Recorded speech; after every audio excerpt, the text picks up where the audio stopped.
Heathcote teaches drama, but it's nothing to do with wearing leotards or pretending to be a tree. Mrs. Heathcote uses drama as a teaching medium, a way of stimulating a child's mind to richer levels of learning. Over the past 30 years, this highly individual style of teaching has earned her a worldwide reputation from her base at Newcastle University. A lesson with Dorothy Heathcote is fulfilling and fun.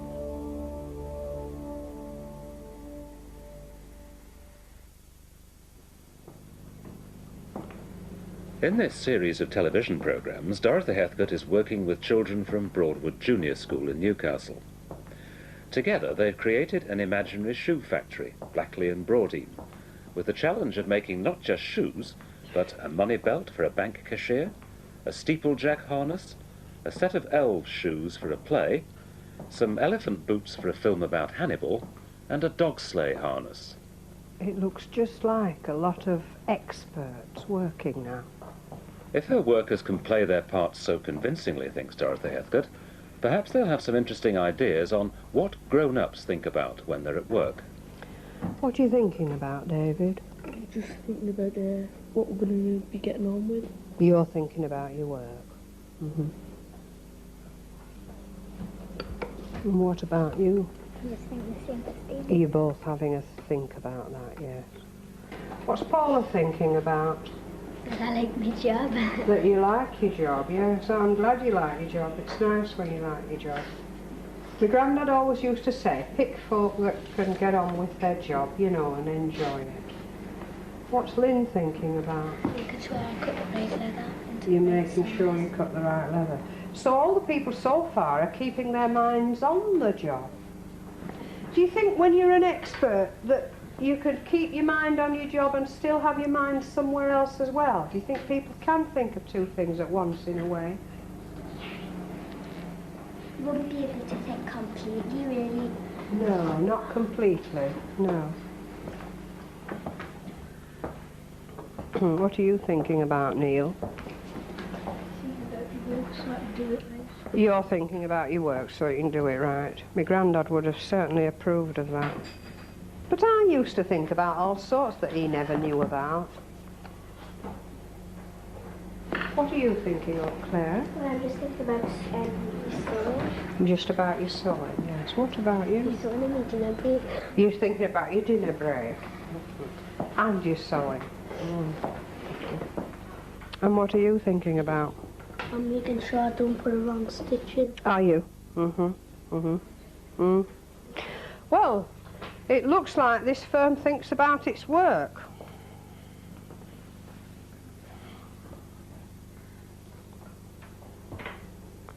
So I might as well go on worrying over the common market whilst you get on with your work. I never expect anything, because you never know what you'll get, so I don't have a standard of what I want in that sense. I know why they did what they did, because they were trying very hard to do the job well, so it was reasonable, they wouldn't think about anything else. I learned that it was too early to ask the question, and in that sense, if I looked disappointed, you know, it wasn't really what I was feeling, or what I was thinking. I was thinking, oh yes, well, yes, I've tried this too early. You see, there are two kinds of teachers. There are those who say, I won't do anything until I know they'll be able to do it. And there's the sort who says, I wonder what they'd do if I did this. No, I belong to the second. Because I'm not in the making plays business. I'm in the using identification processes to help children feel involved and take decisions about things that do really matter. Because drama is only using your sense of identifying as if you were there. And you know you're not really, they know they're not really in a shoe factory, but they enjoy feeling as if they are. Now, today we're going to deal with this whole business of what is quality.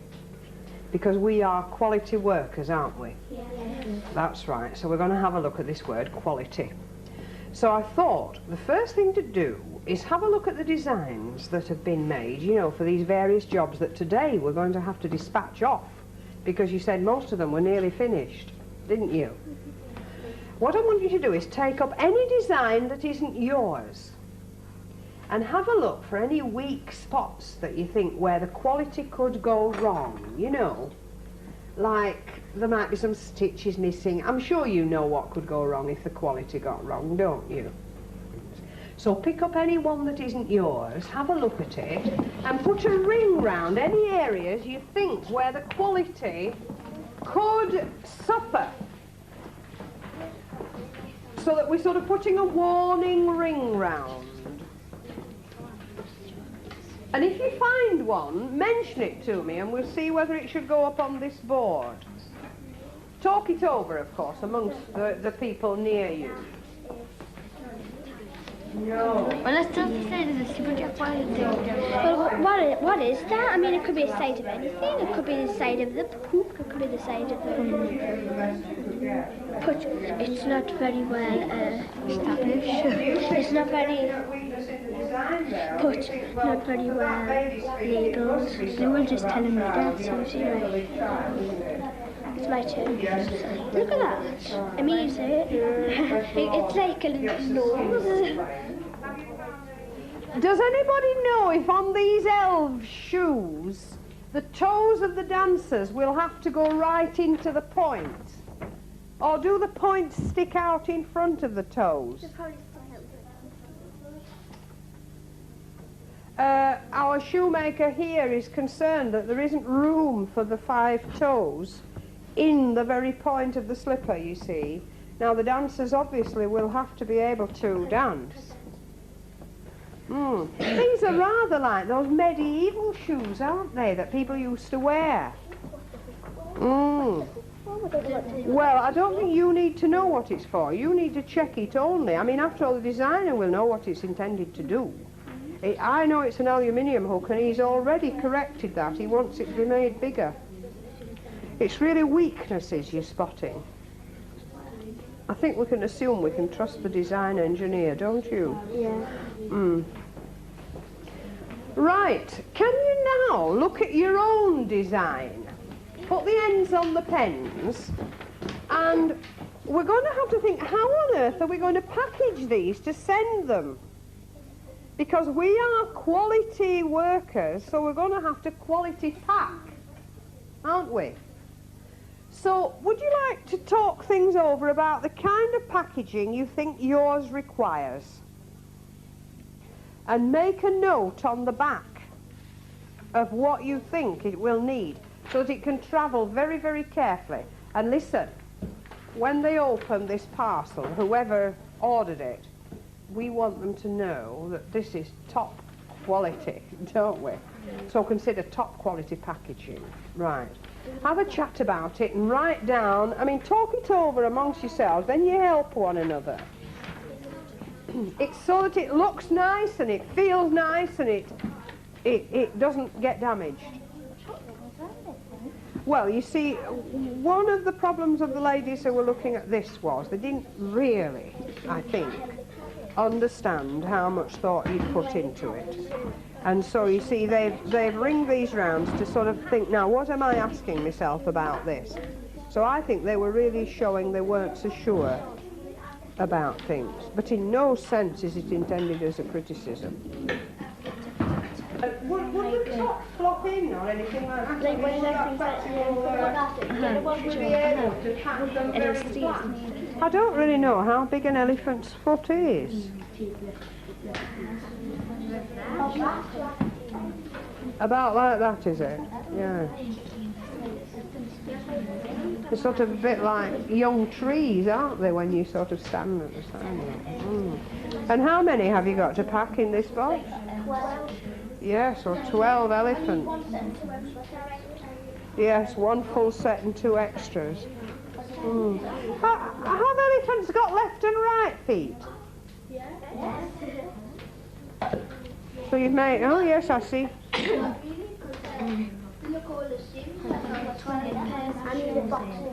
I don't know how the toes are on elephants. You know, it's something you never look at much. They're just like straight. Do you think a bank would like a belt packed in a very fancy box, or would... No. All their banks, they would have lots of money, and they would be rather posh, so they'd like it nice. If it came to them, so, because if a box came through the door, you'd be more excited to open it if it was nice. And they'd like it nice, I think. You think they'd like it nice? So a special box for banks? I suppose really a diver would like a nice box as well. I don't know. Do you think we should have fancy outside boxes? Yeah. Yes. Because it represents the firm well. So they represent the firm well, yes. We'll have to get some designing done on this, then the outer form of our boxes and what labels have to be put on, yes. Well, use your judgment as to whether you think it should be a round something like a watch is. It's the strength of it, really, isn't it? Well, think about it. Make a note of what you think we should use, and then we'll try it and see. Could anybody just demonstrate to me, you know, how they propose to do that packing? Anybody, can you show me how your bucket will fit in the box? Just explain to them how you propose packing that bucket. Now, watch it for quality. Have we cut out anything we should have done? Well, it's going to be like a big, two big box like that.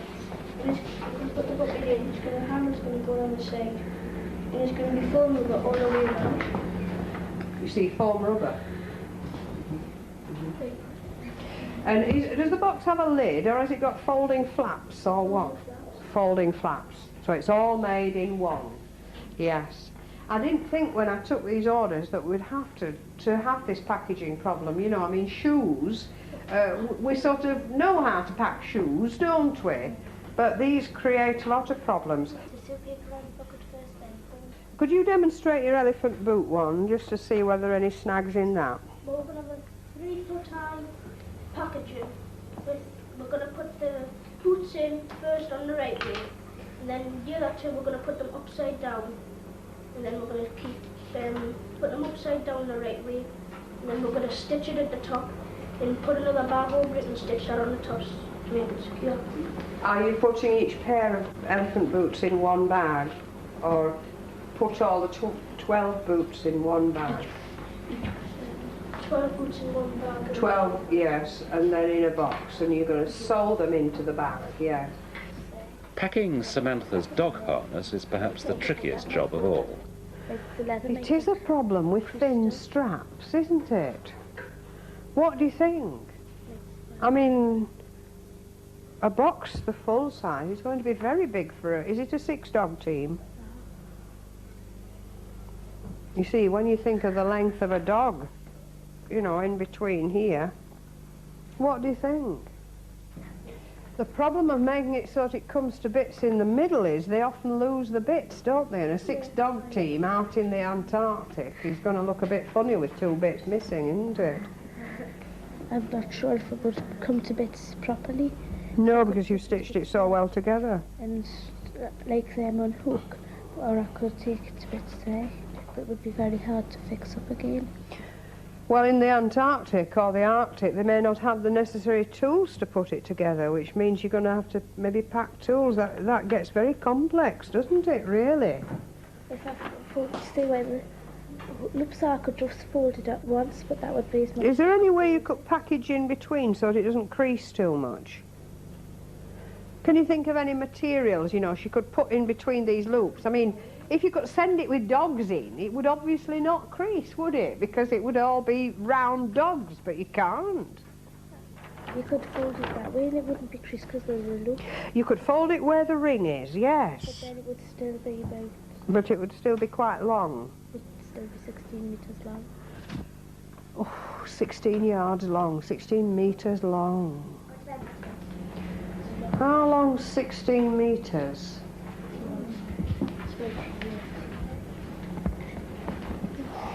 Well, I don't think they'd let us put that on, even a 747. Would they?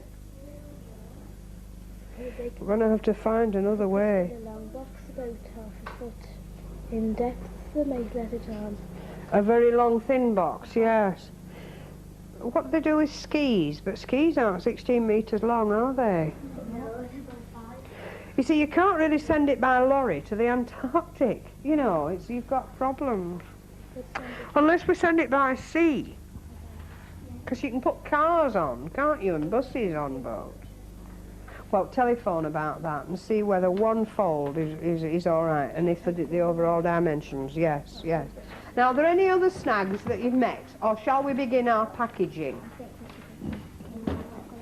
Right. We've got a parcel. Mrs. Blackton brought. Samantha rings British Airways, but they won't take the dog harness. She has more luck when she rings Freeway Sea Lines. We've got to send it to the Antarctic, and we can only fold it once. It would be about a metre wide, half foot deep, but it would be 16 metres long. We can't fold it more than once because it would spoil it. Would you not mind carrying it? What do you mean I want to do? Oh, good. All right. And could you take it by the 6th of March? Right. Now, 22nd of February. All right, thank you. Never talk well. As a teacher, Dorothy Heathcote is fond of slowing the lesson down, giving children the chance to think deeply about their drama. Best quality material, that's important. sorry, I didn't hear what you said. In this lesson, she spent 15 minutes discussing with her workers the criteria of good packing, allowing them to arrange a dozen different phrases into their own order of preference. Each group chose the 6 most important phrases. Right. Would you say you're in a suitable frame of mind to get packaging? Right. Just decide which of these items you're going to try a packaging system on, you know. And then I'll pick up all the papers out of your way, because you've got them in your mind now, haven't you, the 6 you're relying on. And then we'll have a packing session and we'll see how it works out. Now, of course, this is where you've got to have quality in your mind, isn't it? And so we have to have this sense of, in our minds, what it is we're doing and where everything is, just like the needles last time, where they all are and how they all feel. So, quality packaging in your mind. I'll clear these away. You keep your 6 that you need, and we shall pack with the top quality for Blackley and Broadine. I'll worry over the envelope. You get packaging. Arrange your system in any way you require. No, I think it's a stand-up job packaging, don't you? Don't worry. I've seen some that chuck the things around. You need to have good packaging. Double packaging. So we put that up there. Double checks address. One's if you've got the wrong address. We'll just select like what had the other day. 1, 2, Mr. Duncan. This one chooses best quality materials. Just put them in a pile and if you All right, let's try and see how it works out. look, our big box of tissue paper. I hired a lorry, which is going to come on the 19th. It won't fall off because it's the only thing that'll be on the lorry. And he'll lash it on. Yes, it's going to cost her quite a lot, isn't it? And it's £27, he says, because he knows this company well, and he's like, and you know, he's always. So you've got a special price, yeah. The one who always helps us. Oh yes, Dean. yes. Well, we've given them a lot of custom. The thing is, which port are we dispatching We've it got to from? take it down to Newquay in Cornwall. Newquay in Cornwall. Where the heck's Newquay? Does anybody know where Newquay is? It's near Porth. Near Porth. See if you can find it for me. You're going to have to work out a route for that lorry, aren't you? Or does he work out his own? He's got one already. Well, no, you've got to decide whether it's to go by post or rail. Porth won't be. Where's it going to? To London. Do you think this bank belt would be better going by post or rail? Meal. You have to work out a railway timetable to London. Does anybody know how far it is to London? It's about 100 miles. About 100 miles to London. And you think go by rail? Yes. Does anybody know how the trains run to London? Underground. Well, I know they go sort of on lines, but underground. Now you're taking it across to the Antarctic. Well, which port is it landing at in the Antarctic? Antarctic hasn't got ports. The Antarctic doesn't have ports. Oh, well, what are we going to do? Is he just going to sail around till he finds an Eskimo or what? He's in by rail and he says it's all right by tomorrow. Well, you'll have to check the Edinburgh trains. Check the trains going to London. You'd better check the trains going to London if you can. 7:45. People, I realise that we haven't even had our lunch break today with all this packaging. Do you want it? Right, get your mugs and bring one over for me. I'm really bothered about this. There must be some location in the Antarctic that we're going to do.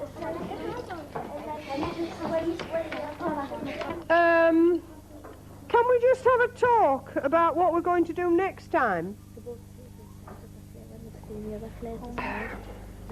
I mean, we've been dealing with quality and how, you know, what quality work is. We've dealt with that a bit this time, haven't we? What do you think we should deal with next time in our factory? Have you got any ideas, or would you rather have a surprise? Surprise? Do you want it to be a nice surprise or a difficult surprise? Give me some ideas about nice surprises then, and then to do with our factory, and then I'll think about it. A new machine, you mean because of the new systems of having to work? Did you hear what Samantha said?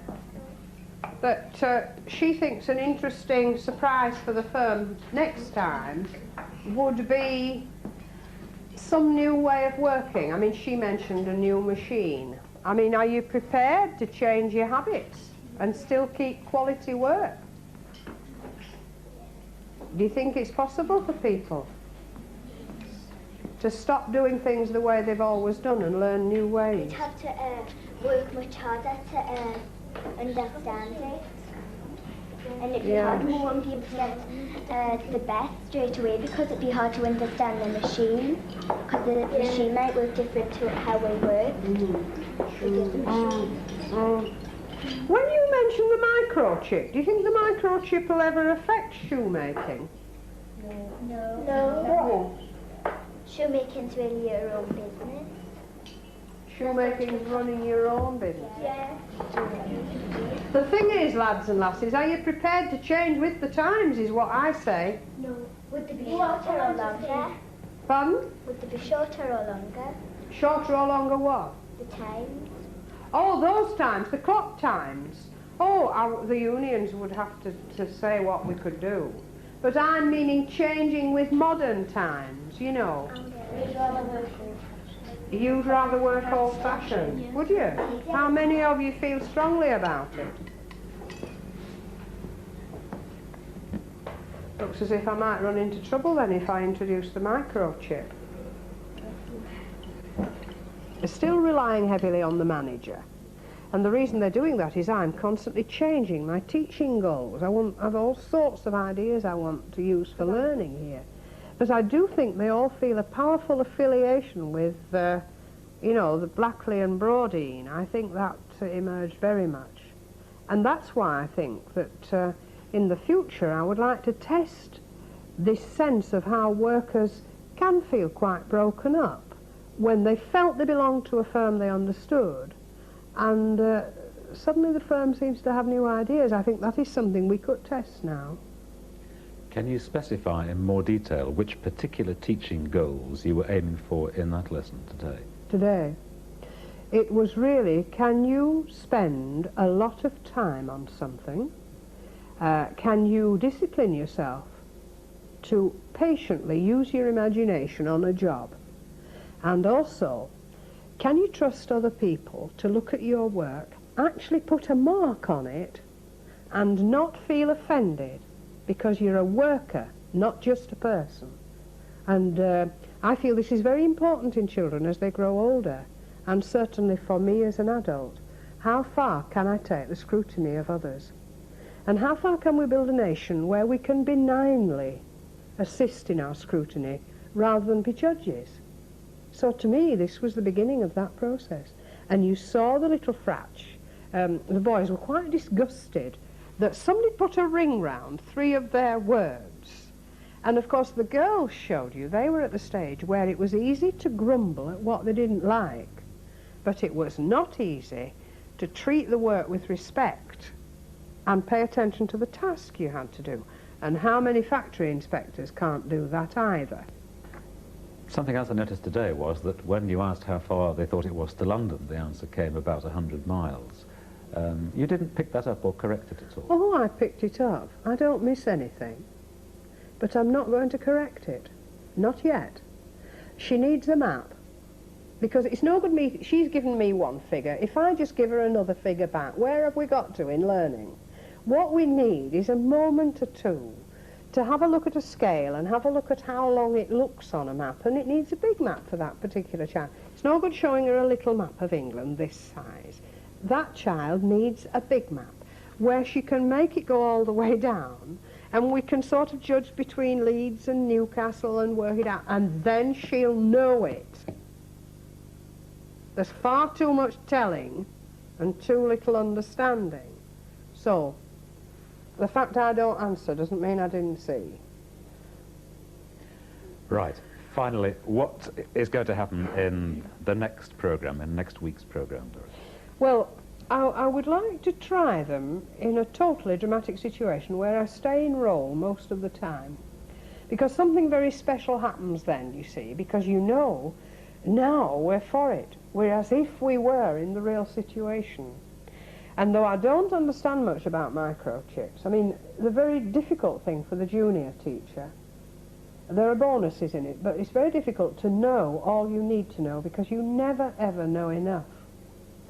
So, in the absence of somebody who can actually, at a later stage, come in to talk to the children and work with microchips and even bring in some samples of them, you know, and demonstrate other kinds of work, I would like to broach the idea tomorrow in some way or other that we just can't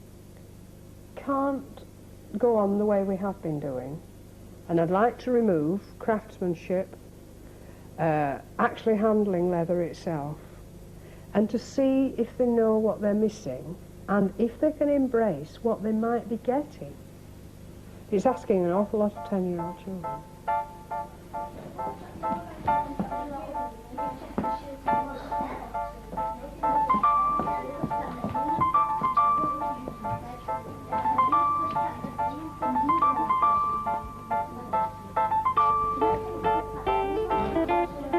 So next time we meet, we're going to consider some kind of modernisation process, and I can give you a surprise. Thank you very much.